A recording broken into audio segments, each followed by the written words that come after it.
Welcome, guys. Welcome back to my channel. And if you are interested in self development, working from home, and entrepreneurship, you are at the right place.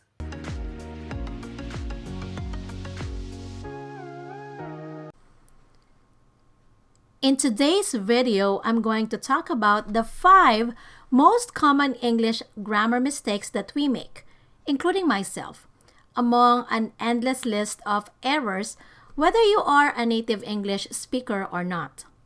And this video was not made to judge anyone, but rather help fix these mistakes or, to say the least, prevent them from happening. We know that English is said to be the most widely spoken language on the planet, taking into account both native and non-native English speakers, which is evident by its use in many areas like business, entertainment, publishing, politics, and religion, to name a few. Either way, whether English is your native tongue or you are said to be an ESL or English as a second language learner, you are not spared from committing errors, especially in grammar. And that's what I'm going to talk about today in this video. I know there's a lot to mention, but I'll be giving you the very 5 common English grammar mistakes that are oftentimes ignored or simply we don't pay attention to because we are used to these mistakes.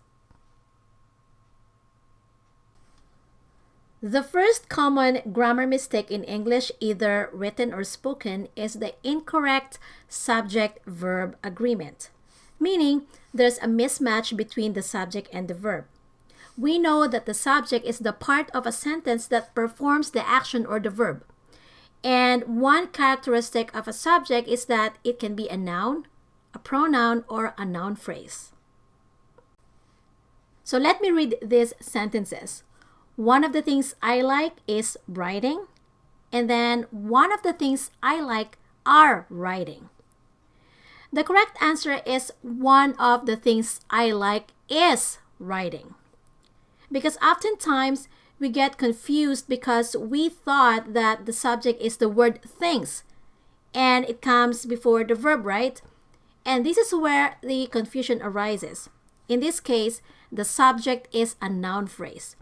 And if you have to dissect it more, this noun phrase, one of the things, is simply referring to one item only out of the many items, which obviously would mean that to follow the grammar rule, subject and verb should agree.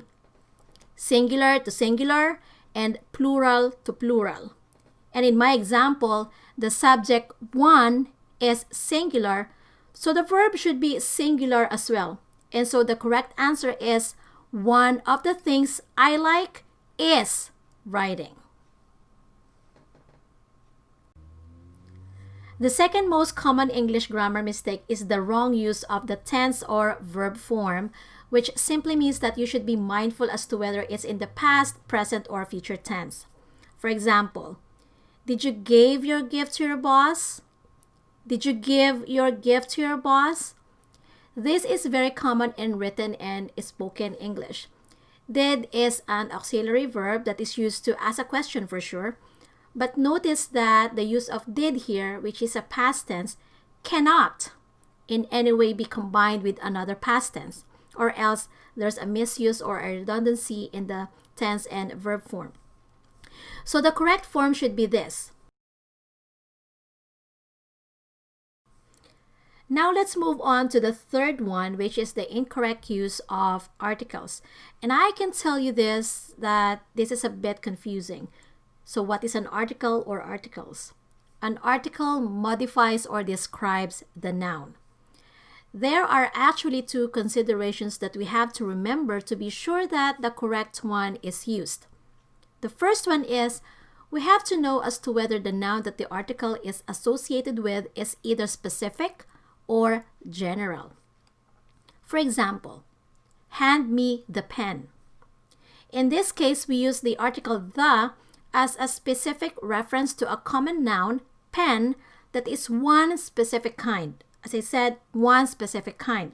In other words, that pen that the speaker is referring to is the only pen available and that there's nothing else to choose from. Now we go to the second example. Buy a notebook. This means that you buy just one notebook, and in this case, it is not mentioned as to what kind of notebook you are buying. Is it big, small, thin, pink notebook? Nothing. Just simply a notebook or any notebook will do. The second consideration is the use of a and an for consonant sounding vowels and vowel sounding consonants. For example, a uniform is required to enter the room.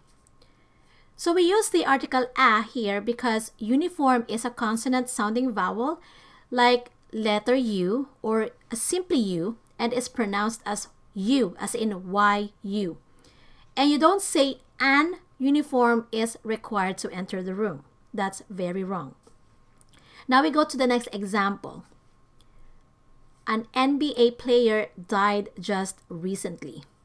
So we use the article an because NBA is a vowel sounding consonant like N and is pronounced as EN. And you don't use a NBA or you don't say a NBA player just died recently or died just recently. Therefore, the rule of thumb here is for the use of a and an, especially when sounds are involved, it is important to remember that how we say it is important or more important than how we write it. And note that the choice of using a or an depends more on the pronunciation rather than the spelling. And I'll explore more on this topic in a separate video, including the proper pronunciation of these articles. Moving on to the fourth most common English grammar mistake that we make is the incorrect use of countable and uncountable nouns. Let me explain further. From the word itself, countable nouns are those that refer to objects that can be counted, even if the number seems to be huge or extremely huge. And we can make use of the articles that I have mentioned to you earlier, such as a, an, and the. Or we can also use some quantifiers such as a few, much, and many. For example, I have 2 dogs. This literally means that I have more than 1 dog. So how do I know that? Well, obviously, dogs are countable. On the other hand, uncountable nouns are nouns that come in a state or quantity that are not possible to be counted on their own, unless we use a medium for these nouns to be counted. For example, for the milk. Can we count milk? Of course not. We can only count milk by using a medium such as a glass of milk, a can of milk, or a bag of milk. My example here says, I'll buy a bag of milk tomorrow. And if you want to revise the sentence in plural form, you cannot say, I'll buy milks with S tomorrow. But rather you'd say, I'll buy 2 bags of milk tomorrow. It is worthy to note that there are words or nouns that can be used as either countable and uncountable because they are both in singular and plural forms. For example, the words equipment, furniture, information, ship, education, knowledge, news, and so forth. So we don't say furnitures or informations, ships, educations, and a lot more. But rather we can use a quantifier such as a piece of furniture or a piece of information. Last but not least for this video is the incorrect use of prepositions. So what is a preposition? It is a word or group of words used before a noun, a pronoun, and a noun phrase to show direction, time, place, location, relationships, or to introduce an object. And there are 2 kinds, namely simple preposition and compound preposition. Simple preposition consists of only one word such as in, to, near, beside, under, and a lot more. while compound preposition is composed of two or more words. For example, in spite of, in addition to, and next to.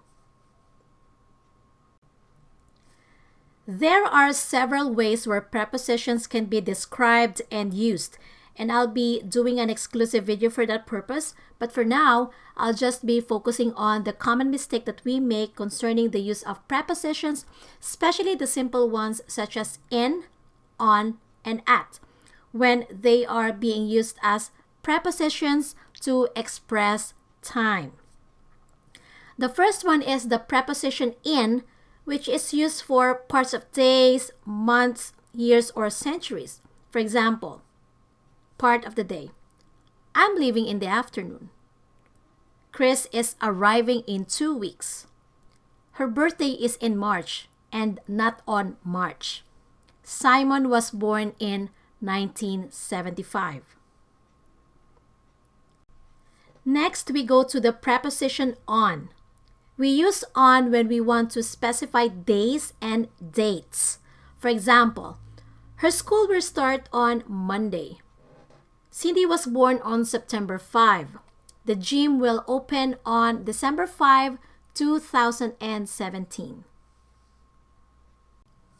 Moving on to the preposition at. It is used to discuss clock times, holidays, and other very specific time frames with the exception of the words at night. For example, I'll see you at 5:15 p.m. The mall is well decorated at Christmas time. Kelly doesn't drive at night. Prepositions is a huge topic. It's a very broad topic and is in a separate video. I just felt that I need to include this part because it is one of the most common mistakes in English grammar that we often make. English proficiency is not only beneficial for you when you communicate, but it can really elevate you to the next level, especially for your school, business, profession, occupation, and of course, personally. I encourage you to learn more the English language to at least minimize mistakes as we speak and write. Plus, it's fun.